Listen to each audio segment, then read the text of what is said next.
முதலமைச்சர் ஸ்டாலின் சென்னை வால் டாக்ஸ் சாலையில் நடைபெறும் வடசென்னை வளர்ச்சி திட்ட விழாவில் உரையாற்றி வருகிறார். அதனை பார்க்கலாம். பெஞ்சல் புயல் அதன் காரணமாக ஒத்திவைக்கப்பட்டு இன்றைக்கு அந்த நிகழ்ச்சி நடந்து கொண்டிருக்கிறது. காலநிலை மாற்றத்தோடு விளைவுகளை நாம் பார்க்க தொடங்கி இருக்கிறோம். வானிலை கணிப்புகளை விட அதிகமான மழை கொட்டி தீர்க்கக்கூடிய ஒரு சூழ்நிலை ஏற்பட்டுச்சு. தமிழ்நாட்டில் மட்டும் இல்ல, இந்தியாவில் இருக்கிற மற்ற மாநிலங்களிலையும் உலகத்தில் உள்ள எல்லா நாடுகளையும் இந்த மாற்றத்தையும் அதனால் ஏற்படக்கூடிய பாதிப்புகளையும் நாம் பார்த்து கொண்டுதான் இருக்கிறோம். எல்லா நாட்டிலையும் நடக்குது அப்படிங்கிற காரணத்தினால நம்ம தமிழ்நாடு அலட்சியமாக இருந்துடல. நாம முன்னெச்சரிக்கை நடவடிக்கை எடுத்த காரணத்தால் தான் உயிரிழப்புகள் பெரிதும் ஏற்படல் என்பது முக்கியம். ஆனால் கடலூர், விழுப்புரம், கள்ளக்குறிச்சி, திருவண்ணாமலை, தருமபுரி, கிருஷ்ணகிரி போன்ற மாவட்டங்களில் அதிகமான அளவிற்கு மழை பெய்து பாதிப்புகளை ஆளாக்கியிருக்கு. பாதிக்கப்பட்டிருக்கக்கூடிய மக்களுக்கு தேவையான உதவிகளை, நிவாரணத்தை மழை தொடங்குறதிலிருந்து இப்ப வரைக்கும் நம்முடைய தமிழ்நாடு அரசு செஞ்சுக்கிட்டு தான் இருக்கு. ஒன்றிய அரசு கிட்ட இருந்து நிதியும் நாம கேட்டிருக்கிறோம். விரைவில் இந்த பாதிப்பிலிருந்து நிச்சயமாக நாம் மீண்டு வருவோம். கடந்த காலங்களில் மழை வெள்ளத்தால தவிச்ச சென்னையை மீட்டெடுத்த மாதிரி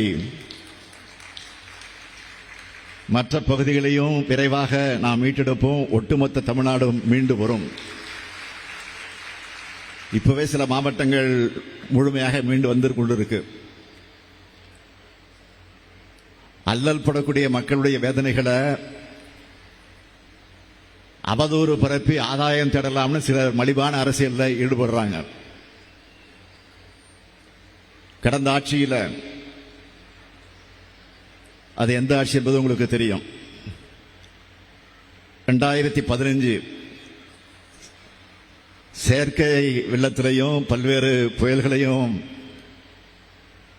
சென்னையை வெள்ளத்தில் மிதக்க விட்ட மாதிரி இப்போ நாம தவிக்க விடல. அதற்கு பெஞ்சல் புயலில் நாம் எடுத்த நடவடிக்கைகளும் நம்முடைய பணிகளும் தான் அதற்கு சாட்சி. முன்னாடியெல்லாம் சென்னையில் மழை பெஞ்சா உதவி கேட்டு அல்லலாடுகிற நிலையும், தன்னார்வலர்கள் கிட்ட உதவி கேட்டு சோசியல் மீடியாவில் பதிவிடுகிற நிலையும், எப்போ வெள்ளம் வடியும்னு காத்திருக்க வேண்டிய நிலையும் இருந்துச்சு. ஆட்சியாளர்களை களத்தில் பார்க்க முடியாது. அப்படியே வந்தாலும் என்ன பிரச்சனைன்னு கூட தெரியாம வாக்காளர் பெருமக்கள்னு பேசுவாங்க. மீடியாக்கள் மைக்கை கொண்டு போய் நீட்டினா பதில் சொல்லாம பிளீஸ் விட்டுடுங்கன்னு சொன்னவங்க தான் இருந்தாங்க கடந்த கால ஆட்சியில். தன்னார்வலர்கள் உதவி செய்ய வந்தா அவங்கள மிரட்டுவாங்க. அவங்க வழங்கக்கூடிய நிவாரணப் பொருட்கள்ல ஸ்டிக்கர்களை ஒட்டுவாங்க. அந்த காலம்லாம் இப்ப மலையேறி போச்சு. நாம எடுத்த நடவடிக்கையால சென்னை மழை நின்ற அடுத்த நாளே மீண்டிருக்கு. மழை நின்ன உடனே நான் கொளத்தூர் தொகுதியை பார்வையிட்டப்போ அங்கிருந்த ஒரு பெரியவர் சொன்னார், முதல் முறையா தில்லை நகர், வீனஸ் நகர், செந்தில் நகர் போன்ற இடங்கள்ல வெள்ளம் வரல. இந்த நகருக்கு விடிவு காலம் பிறந்துருச்சுன்னு சொன்னார். விடியலை தருவதுதான் உதயசூரியன்.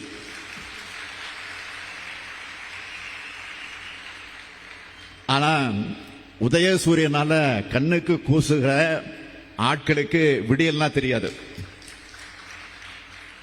விடியல விடியல விடியாட்சின்னு சொல்லிக்கிட்டே இருப்பாங்க. தமிழ்நாட்டை படுபாதாளத்துக்கு தள்ளின அந்த விடியா மூஞ்சிகளுக்கு என்னைக்கும் விடியவே முடியாது. அது விடியவே முடியாது. அதை பத்தி நாம கவலைப்படல. அதே குளத்து தொகுதியை சார்ந்த இன்னொருவர் என்கிட்ட சொன்னார், உங்களுடைய பணிகள் எல்லாம் ஒரு சிறப்பான வரலாற்றில் ஒரு சிறப்பான இடத்தை பெறும்னு பாராட்டினார். அப்ப நம்ம அமைச்சர் பக்கத்தில் இருந்த அமைச்சர் சேகர்பாபு அவர்கள் என்னிடத்துல சொன்னார், அண்ணன் இவர் யாரு தெரியுமா, இவர் கம்ப்ளைண்ட் பார்ட்டின்னு சொல்வார். கம்ப்ளைண்ட் பார்ட்டின்னு இவருக்கு பேரே உண்டு. எப்ப பார்த்தா நாங்க போறப்ப கம்ப்ளைண்ட் கொடுத்துக்கிட்டே இருப்பாரு. உடனே நான் சொன்னேன், புகார் கொடுக்கிறவங்களுக்கும் நாம பணிகளை செய்வோம், நம்ம பத்தி விமர்சனம் செய்யக்கூடியவங்களுக்கும் பணிகளை செய்வோம். ஓட்டு போட்டவங்களுக்கு மட்டுமல்ல, ஓட்டு போட மறந்தவர்களுக்கும் நாம் நன்மையை செய்வோம். இதுதான் உண்மையான பாராட்டு. இந்த பாராட்டுக்கள் தான் இன்றைக்கு எதிர்க்கட்சியை வயிறெறிய வச்சிருக்கு. ஏன்னா எவ்வளவு மழை பெஞ்சாலும் முதலமைச்சர் தொடங்கி துணை முதலமைச்சர், அமைச்சர்கள் எல்லாரும் களத்தில் வந்து நிற்கிறாங்க, நிவாரண உதவிகளை செய்யறாங்க. நம்மால அரசியல் பண்ண முடியலன்னு தவிக்கிறாங்க. இப்போ நம்மை பொறுத்தவரையில் நமக்கு மக்களுடைய மனசுதான் முக்கியம், உங்களுடைய மனசுதான் எங்களுக்கு முக்கியம். பொதுமக்கள் முன்வைக்கக்கூடிய நியாயமான புகார்களை, விமர்சனங்களை, அவங்களுடைய குறைகளை கவனத்தில் எடுத்துக்கிட்டு அதை தீர்க்க செயல்படுறோம். நம்ம அரசியல் மக்களுடைய குரல் கேட்கப்படுது, அவங்களுடைய தேவைகளை தெரிஞ்சிக்க முயற்சிக்கிறோம். அதனாலதான் மழை நின்று அடுத்த சில நாட்களிலேயே சென்னையோட அடுத்த கட்ட வளர்ச்சிக்கான திட்டங்களை தொடங்கி வைக்க நாங்கள் நீங்களும் இங்க வந்திருக்கிறோம். எவ்வளவு பெரிய மழை பெஞ்சது. ஆக முடிஞ்ச அடுத்த நாளே இன்றைக்கு உங்களை எல்லாம் சந்திக்க வந்திருக்கிறோம்னா அதைத்தான் நீங்க உணர்ந்து பார்க்க வேண்டும். அப்படிப்பட்ட இந்த விழாவை மிக சிறப்பாக ஏற்பாடு செஞ்சிருக்கக்கூடிய நம்முடைய அமைச்சர் சேகர்பாபு அவர்களுக்கும், அதேபோல் அவருக்கு துணை நின்று இருக்கக்கூடிய நம்முடைய அரசு அலுவலர்கள் உள்ளிட்ட அனைவருக்கும் என்னுடைய பாராட்டுகளையும் வாழ்த்துக்களையும் நான் தெரிவித்துக் கொள்ள விரும்புகிறேன். ஆட்சி பொறுப்பேற்ற பிறகு ஒவ்வொரு முறை வடசென்னை பகுதிக்கு வரும்போது வடசென்னையுடைய வளர்ச்சிக்காக திட்டங்களை செய்யணும் அப்படின்னு அமைச்சர் சேகர்பாபு கிட்ட நான் சொல்லிக்கிட்டே இருப்பேன். ஏன்னா எப்ப பார்த்தா சவுத்துக்கே போயிட்டு இருக்கிறோம், தென் சென்னைக்கே போயிட்டு இருக்கிறோம், மத்திய சென்னைக்கே போயிட்டு இருக்கிறோம். வடசென்னைய நாம ஒரு அக்கறை எடுத்துக்கொண்டு அதனுடைய வளர்ச்சி திட்டங்களை உருவாக்கணும். அதுக்கு செயல் வடிவம் கொடுப்பதற்கான அறிவிப்பு தான் கடந்த மார்ச் 14 தங்கச்சாலையில் நடைபெற்ற நிகழ்ச்சியில வடசென்னை வளர்ச்சி திட்டம் பெயர் சூட்டி 2096 கோடி ரூபாய்க்கான 87 திட்டப்பணிகளை அறிவிச்சு தொடங்கணும். தொடங்கி வச்ச 8 மாசத்துல அந்த 87 பணிகள்ல 29 பணிகளை முடிச்சு இன்னைக்கு மக்களோட பயன்பாட்டுக்கு கொண்டு வந்திருக்கிறோம். இன்று வால்டாக்ஸ் சாலையில நடைபெறக்கூடிய இந்த நிகழ்ச்சியில 1333 கோடி ரூபாய் மதிப்பீட்டில் 79 புதிய பணிகளையும் தொடங்கி வைக்கிறதுல நான் பெரும் மகிழ்ச்சி அடைகிறேன். வள்ளலார் நம்ம சென்னைய தர்மமிகு சென்னைன்னு சொல்லுவார். இந்த ஊருக்கு வந்தா நிச்சயம் நம்ம வாழ்க்கையும் குடும்பமும் முன்னேறிடும்னு நம்பி வந்தவங்களை சென்னை என்றைக்கு கைவிட்டதில்லை. அப்படிப்பட்ட இந்த சென்னை மாநகரத்துக்கு மக்களால் தேர்ந்தெடுக்கப்பட்ட முதல் மேயராக நான் பொறுப்பேற்று இந்த சென்னையை சிங்கார சென்னையாக வளர்த்தெடுக்க திட்டங்களை உருவாக்கினேன். இன்னைக்கு முதலமைச்சர் என்ற பொறுப்பில் பல்வேறு திட்டங்களை தொடங்கி வைக்க வந்திருக்கிறேன். என்னை தலைமைச் செயலகத்தில் சந்திக்க வரக்கூடிய வெளிநாட்டு தூதுவர்கள் பல பேர் சொல்லுவாங்க, மறக்காம உன்னை நிச்சயமா சொல்லிட்டு போவாங்க, சென்னை சிட்டி எப்படி டெவலப் ஆனது, எப்படி டெவலப் ஆயிருக்க, இதுக்கெல்லாம் நீங்க தான் காரணம்னு அவங்க சொல்றதை கேட்கும் போது எனக்கு மகிழ்ச்சியா இருக்கும். அந்த மகிழ்ச்சியை விட, மனநிறைவை விட, இந்த மாநகரத்துக்காக இன்னும் நிறைய செய்யணும்னு என்ற எண்ணம் தான் எனக்குள் அப்போது வளரும். ஆரம்ப காலகட்டத்தில் சென்னைன்னு சொன்னால அது இந்த வட சென்னை தான்.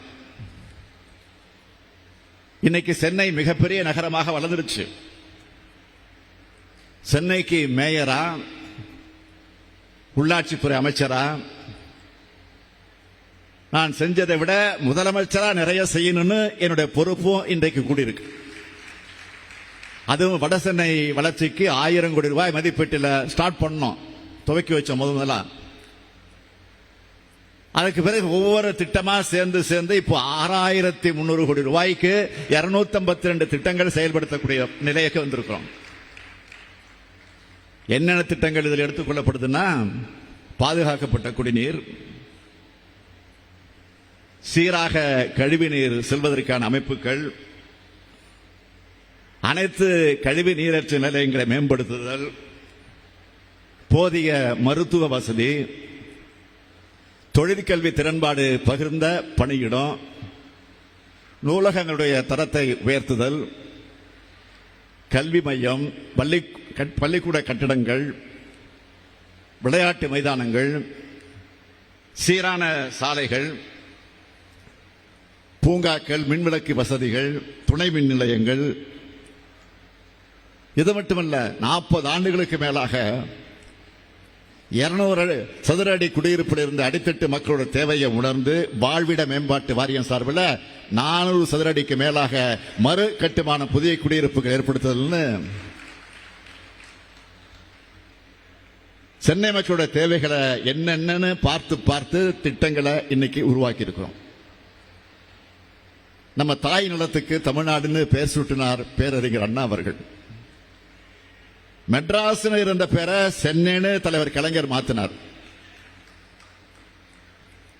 இந்த சென்னைக்கு திமுக செஞ்ச திட்டங்களை சிலவற்றை மட்டும் ஹைலைட்டா நான் சொல்ல விரும்புறேன். அண்ணா மேம்பாலம், கத்திப்பாரா பாலம், கோயம்பேடு பாலம், பாடி பாலம், மீனம்பாக்கம் பாலம், மூலக்கடை பாலம், மேற்கு அண்ணாநகர் பாலம், வியாசர்பாடி பாலம், பீட்டர்ஸ் ரோட் வெஸ்ட்காட் சாலை மேம்பாலம், பீட்டர்ஸ் ரோட் கான்ட்ராஸ்மித் சாலை மேம்பாலம், சர்தார் பட்டேல் சாலை, காந்தி மண்டபம் சாலை மேம்பாலம், டிடிகே சாலை, ஆர்கே சாலை மேம்பாலம், டவுட்டன் சந்திப்பு மேம்பாலம், பாண்டியன் சாலை, காசா மேஜர் சாலை மேம்பாலம், டிடிகே சாலை, சிபி ராமசாமி சாலை மேம்பாலம், சர்தார் பட்டேல் சாலை, எஸ்பி சாலை மேம்பாலம், எம்கேபி நகர் மேம்பாலம், பெரம்பூர் முரசொலி மாறன் மேம்பாலம், பெரம்பூர் லோக ஒர்க்ஸ் மேம்பாலம், தங்கச்சாலை மணிகுண்டு பாலம், ஆர்கே நகர் காக்கரேன் பேசின் பாலம், ஜிகே மூப்பனார் மேம்பாலம், ரங்கராஜபுரம் மேம்பாலம், உஸ்மான் ரோடு மேம்பாலம், கோடம்பாக்கம் பாலம், ஆலந்தூர் மிசா ஆப்ரஹாம் பாலம், கோபதி நாராயண சாலை மேம்பாலம், மேத்தா நகர் மேம்பாலம், இந்திரா நகர் பாலம், மேயர் சிட்டி பாபு மேம்பாலம். இன்னும் நிறைய இருக்கு, இறக்கிது எனக்கு அவ்வளவு இருக்கு. அது மட்டுமல்ல, செம்மொழி பூங்கா, தொல்காப்பிய பூங்கா, கலைஞர் நூற்றாண்டு பூங்கா, ஏராளமான சாலையோர பூங்காக்கள், கோயம்பேடு காய்கறி அங்காடி, கோயம்பேடு பேருந்து நிலையம், மெட்ரோ ரயில் தலைமைச் செயலகமாக கட்டப்பட்டு இன்னைக்கு பெரிய அரசு மருத்துவமனையாக இருக்கக்கூடிய ஓமந்தூர் மருத்துவமனை கட்டடம், கிண்டியில கலைஞர் நூற்றாண்டு உயர் சிறப்பு மருத்துவமனை, ஓஎம்ஆர்ல IT corridor, Tidel park, Nemmeli மற்றும் மீஞ்சூர்ல கடல்நீரை குடிநீராக்கக்கூடிய திட்டம், இன்னும் மிகப்பெரிய பட்டியலை போட முடியும். ரூபாய் 1383 கோடி மதிப்பிலான வடசென்னை வளர்ச்சி திட்டப்பணிகள், 79 புதிய திட்டப்பணிகள் மற்றும் 29 முடிவுற்ற பணிகள் திறந்து வைத்து முதலமைச்சர் மு.க. ஸ்டாலின் உரையாற்றினார். அந்த காட்சிகளை நாம் பார்த்தோம்.